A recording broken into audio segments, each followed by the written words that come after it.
And now the teaching on yoga begins.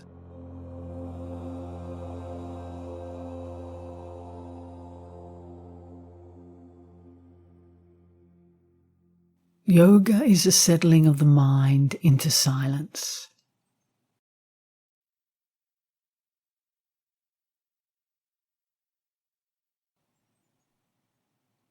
When the mind has settled, we are established in our essential nature, which is unbounded consciousness.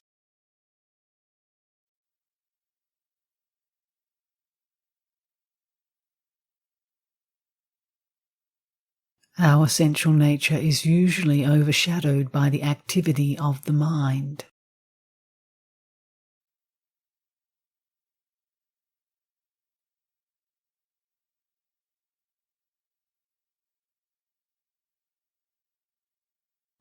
There are 5 types of mental activity.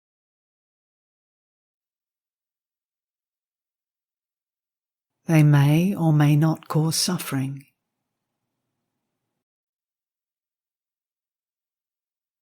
These 5 are understanding, misunderstanding, imagination, sleep, and memory.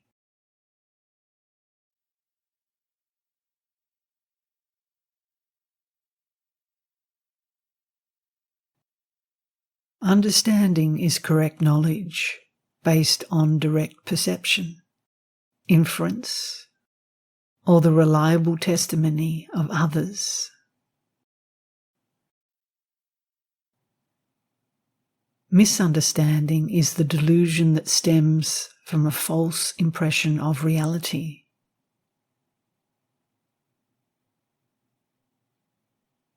Imagination is thought based on an image conjured up by words and is without substance. Sleep is the mental activity that has at its content the sense of nothingness. And memory is the returning to the mind of past experience. These 5 types of mental activity are settled through the practice of yoga and the freedom it bestows.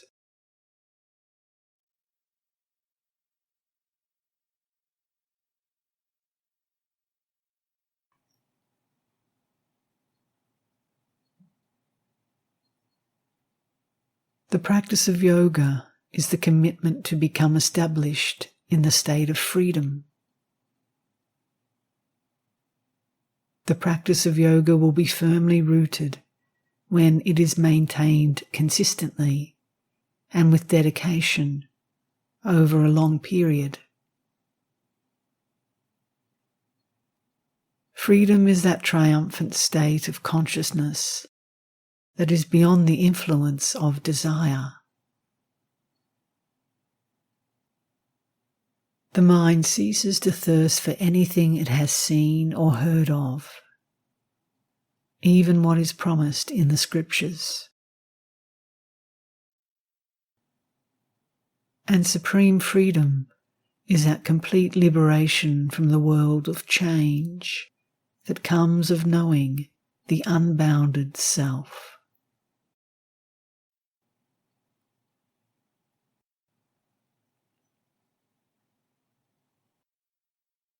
The settled mind is known as Samadhi. In Samadhi, the settled state is accompanied by mental activity, first on the gross level, then on the subtle level, then a feeling of bliss, and finally the sense of pure I amness.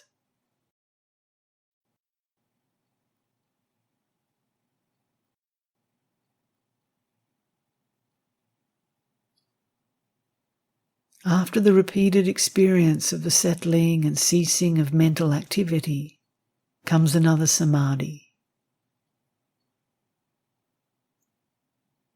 In this, only the latent impressions of past experience remain. This is the nature of existence for beings without gross physical bodies, and for those who are absorbed in the womb of all life, awaiting rebirth.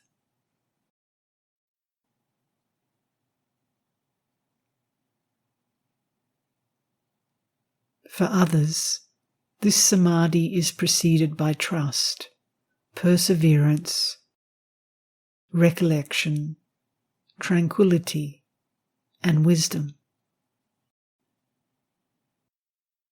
It is near for those who ardently desire it. Yet even among them there are degrees: mild, moderate, and intense.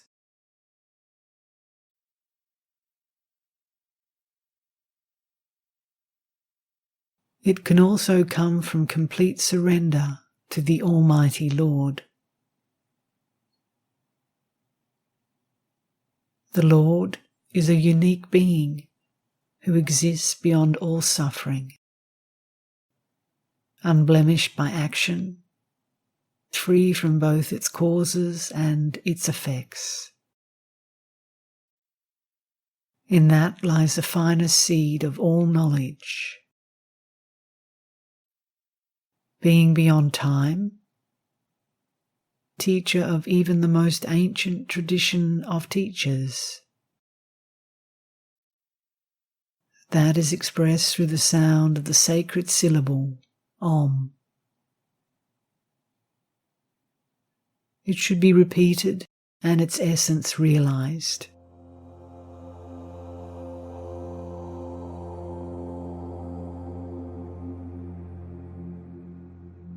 Then the mind will turn inward, and the obstacles that stand in the way of progress will disappear.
These obstacles are illness, fatigue, doubt, carelessness, laziness, attachment, delusion, the failure to achieve samadhi, and the failure to maintain samadhi. They are distractions from the path of yoga.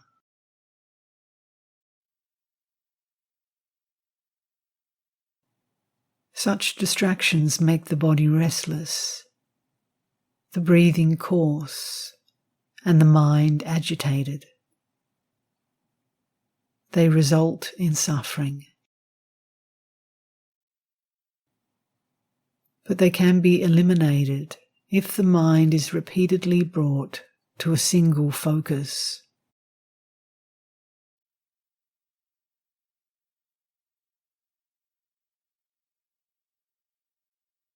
the mind becomes clear and serene when the qualities of the heart are cultivated.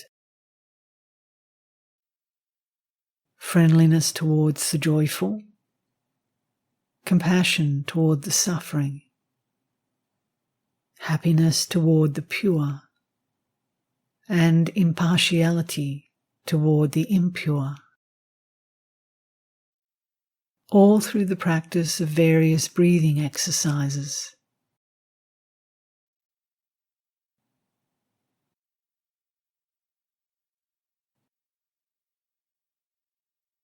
Experience of the finer levels of the senses establishes the settled mind. So does experience of the inner radiance that is free from sorrow. So does being attuned to another mind that is itself unperturbed by desire.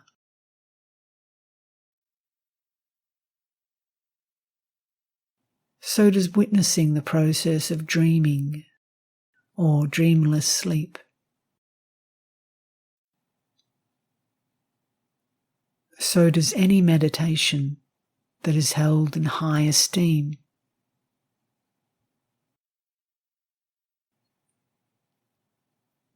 The sovereignty of the mind that is settled extends from the smallest of the small to the greatest of the great.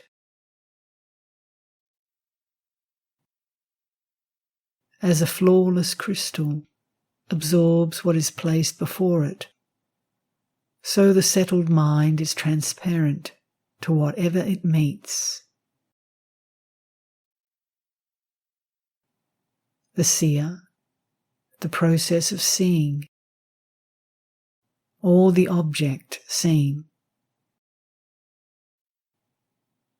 This is samadhi, the state of mental absorption. The first stage of absorption is when the object of attention is gross, and its name and other thoughts are mingled together in the mind. The second stage is when the memory is purified and the mind is quiet enough to be absorbed in the object of attention.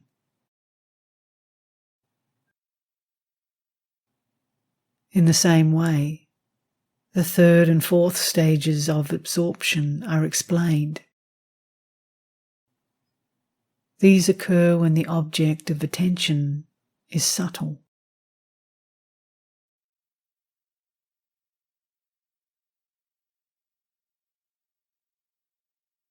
The range of subtle objects includes all the levels of creation, extending to the limit of the gunas. These levels of samadhi are concerned only with external objects.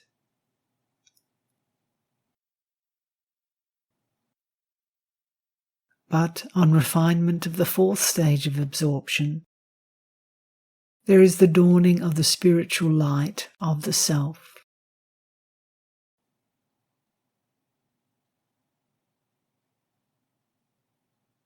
This level is resemble, where consciousness perceives only the truth. The knowledge gained through resemble is qualitatively different from that gained in the usual way through testimony and inference. The former means is intuitive and sees things as they are in their totality, whereas the latter means is partial.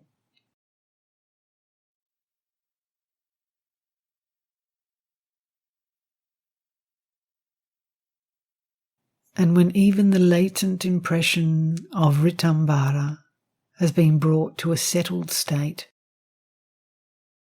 then all activity ceases,